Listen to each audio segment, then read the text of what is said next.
Good morning. It is Tuesday morning, tea with Elsa and Atlas. I have my tea, I have my horse. It's a beautiful morning, although it's getting darker. We're getting towards fall. I realize that I may need to move this a little bit with the daylight as our time changes and our daylight changes. So this morning, I was asked a question by a student and a friend, and she said something along the lines of, can we talk a little bit about how much we love our horses and how much we want to do right by them? And we do everything we can to do the right things for our horses, but sometimes that's not possible. Sometimes we get it wrong. And I think there's a really real fear that all of us have that we're going to get it terribly wrong, that maybe the horse is never going to forgive us, or maybe they're going to be traumatized forever. And I think it would be something good for us to talk about as a horse community, is we are not going to get it right all the time. We are going to get it wrong sometimes, and that's a really real fear that I have, and I know some of my students have. If you don't, that's wonderful. I love your confidence, but if you do, I want you to know you're in good company. Atlas, who's behind me, he's been really traumatized in his life. He has more fear and more anger than any horse I have ever met in my entire career with horses. And I've certainly made a lot of mistakes with him. I wish I could say I got it right all the time, but I don't. The thing that I think is really important to me is that anytime you get it wrong, the horse is going to show you through fight, flight, or freeze.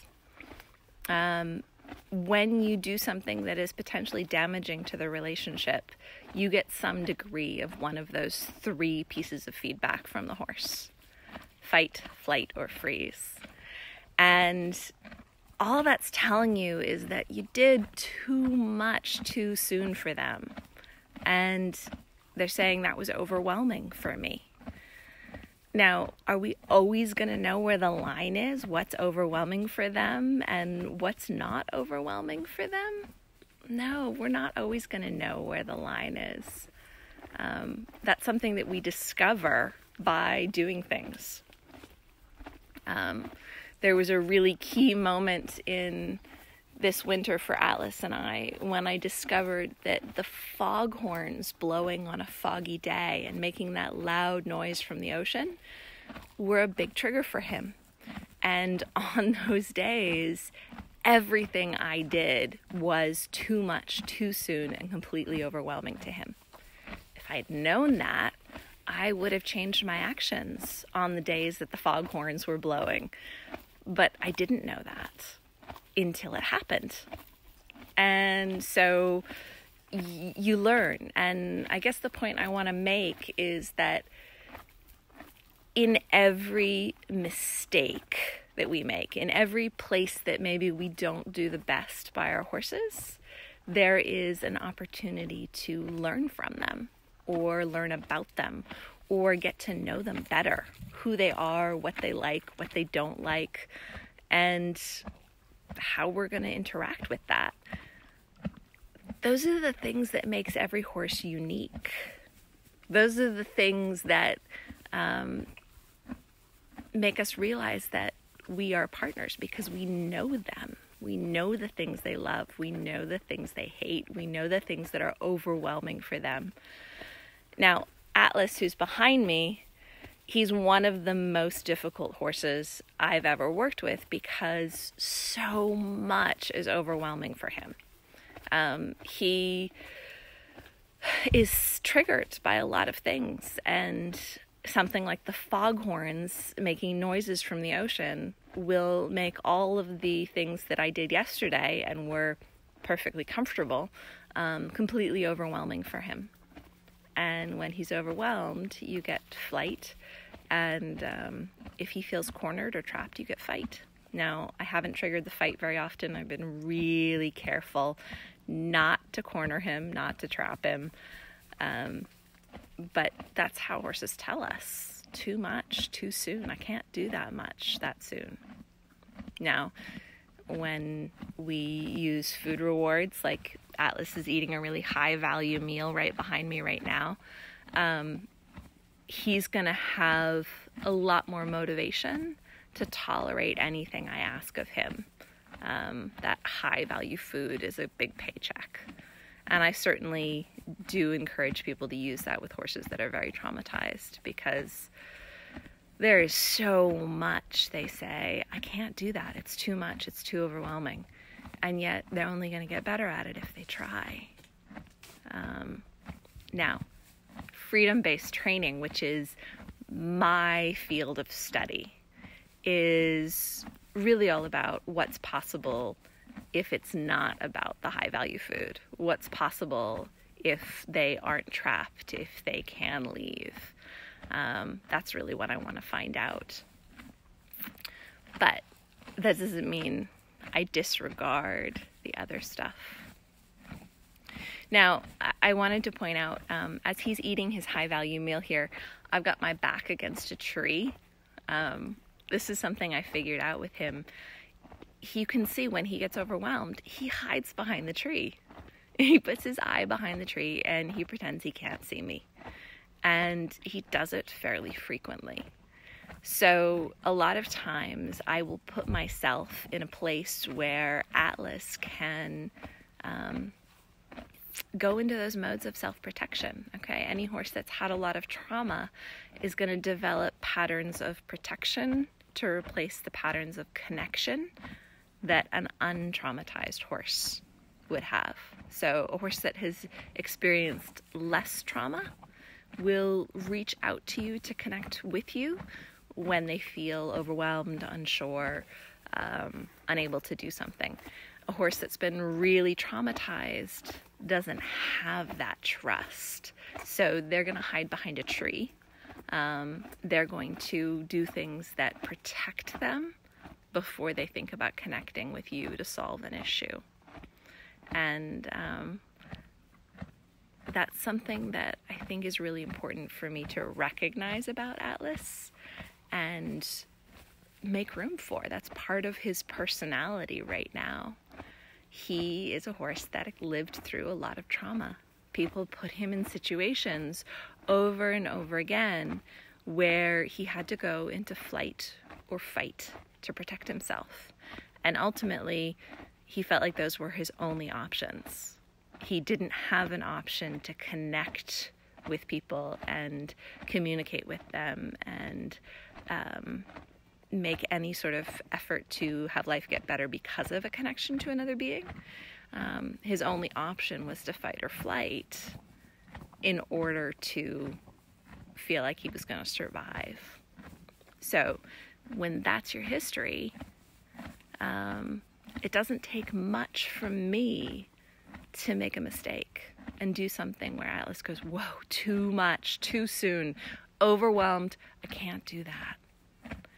And that's his honest perspective. Now, with food, I can motivate him to try harder to connect, even when he's overwhelmed. I can certainly use things like putting a tree between us so that he can hide when he needs to. That helps him not feel so overwhelmed. If he has room to use those patterns of protection in a way that is reasonable, then we're going to let some of those exist. He's welcome to hide behind the tree. You hear the big sigh there. If that's the thing that helps him feel better, if that's the thing that makes him feel like he's not going to die. I think that maybe hiding behind a tree is a little bit more in a freeze category than a fight or flight. And let's face it, freeze is a lot easier to deal with in a relationship than fight or flight. Fight or flight are hard. They're really hard to find how to reconnect when fight or flight happen. So we all have this fear. What if I get it wrong? What if I get it really wrong?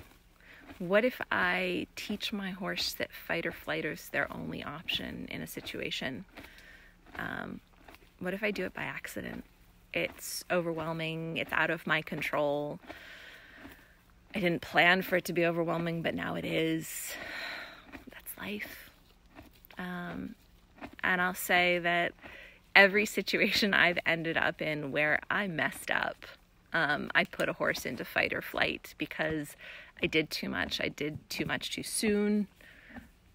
Those are the times I learn the most. Okay, they're hard.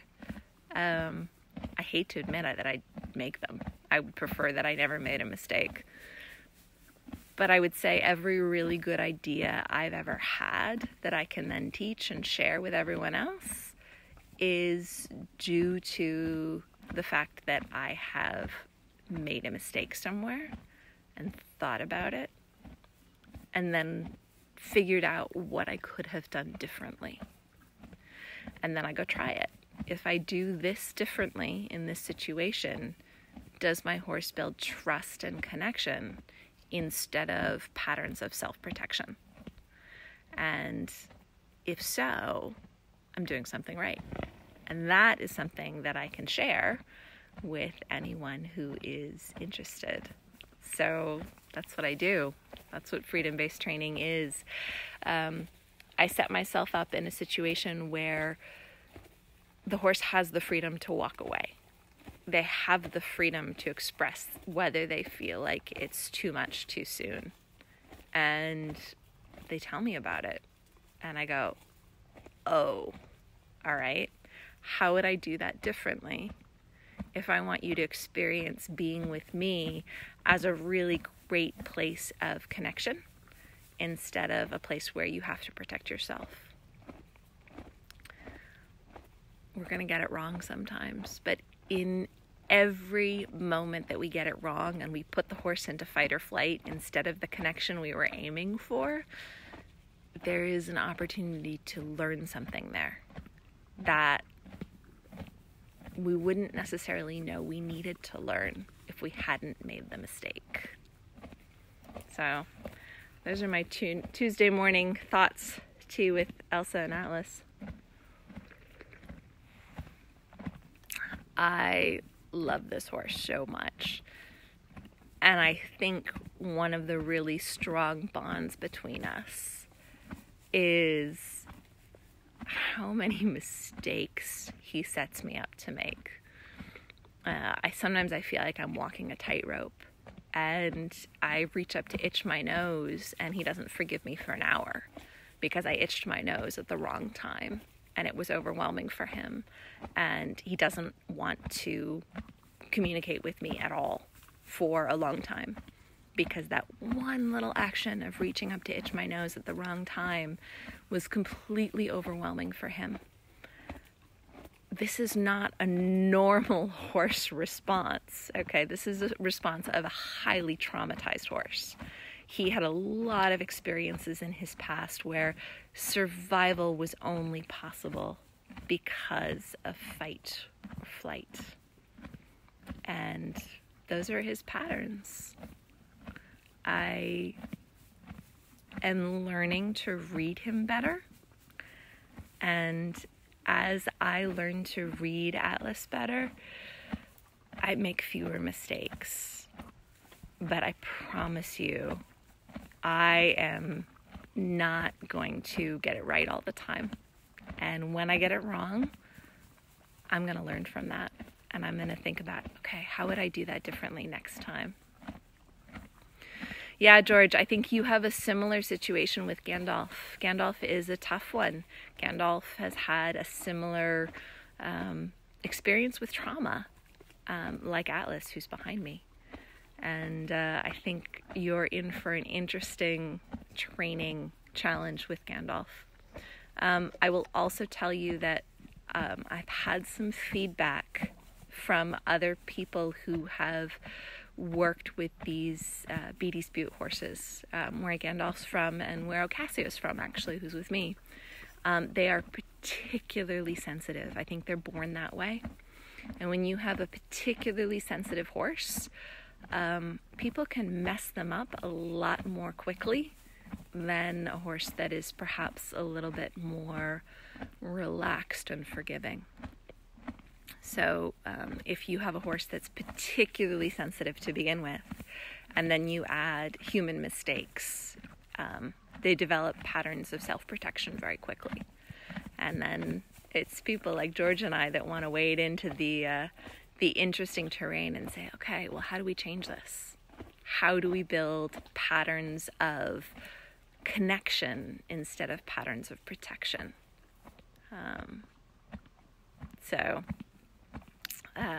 Cindy, it's good to see you too. I love that I get these little comments as I'm doing my Tuesday morning tea time. Raven says, Sinatra is my Gandalf and Atlas. Yeah, I would imagine there's a few of you watching that realize you have a horse that they're going to tell you made mistakes when you think that wasn't a mistake. That was me just being me. I want to show up and do my best, but a really traumatized horse is going to tell you your best isn't good enough. And Sandra, I thank you for saying you can't really call scratching your nose a mistake. It's not a mistake with a normal horse, but with a horse that's experienced a lot of trauma, we have to think about the timing of when we reach up to scratch our nose. It's a simple action, but for a horse that's experienced a lot of trauma, that raising of the hand might mean they're going to get hit. And if they think that they have to protect themselves from that, we really want to try not to trigger that too much. Or if we do trigger it, think about what do we do afterwards to rebuild patterns of connection instead of patterns of protection. So it's an interesting puzzle for sure. I have to say the work that I've done with Ari this past year has seemed such a relief, so easy, so simple. He has a lot of forgiveness when I make mistakes and a lot of ability to come back and try again. Atlas behind me, not so forgiving. I've had to really stretch and learn how to be a lot more aware. My feel and my timing has had to improve dramatically. So Raven, yeah, it sounds like you have quite a interesting challenge with your horse. So I guess my parting thoughts this morning are really to say, don't be too hard on yourself when you make mistakes. That's how you learn. That's how you grow. And in those moments where you perhaps cause more fight or flight than you intended to, I know that you want the best for your horse. Your job is just to look at the mistake and figure out where you can change your feel and your timing so that next time you do a better job. I've learned to scratch my nose at the right time, at the right distance, so that Atlas starts to become more curious and interested in that action instead of more fearful. So, wow, Raven, your horse is also blind or almost blind. That's really going to be a big challenge for you. The light and the shadow issue is going to be something that teaches you to understand your surroundings when you make the choices you make. Wow. Yeah, Atlas is he's my muse right now. And every day I wake up and I'm really excited to come out and see if I can make different mistakes today than I made yesterday. And if I've learned anything from my experiences today versus yesterday. So I encourage all of you guys to look at it that way. You want the best for your horse, and all of us want that, and all of us have this fear that we're going to mess it up. that we are not going to show up for our horses the way we wanted to. Just show up and do the best you can, and then show up tomorrow and do better. That's how relationships are built. So thank you guys for joining me, and go ahead and drop any comments in about things you might want me to talk about next week. Atlas and I will be here. We'll probably do 6:30 next week, seeing we're starting to lose our morning light. But Cindy says, I'm happy I got up to listen. I'm working with a new gelding who has a lot of emotional baggage, and this hits home. Best of luck with that, Cindy. It's going to teach you a lot, and that's really a beautiful benefit. All of your other horses will actually be really grateful for the things that you learn when you work with a really traumatized individual. So this is good morning from Elsa and Atlas. Go out, make new mistakes every day, learn from them, and then do better tomorrow. So enjoy your day.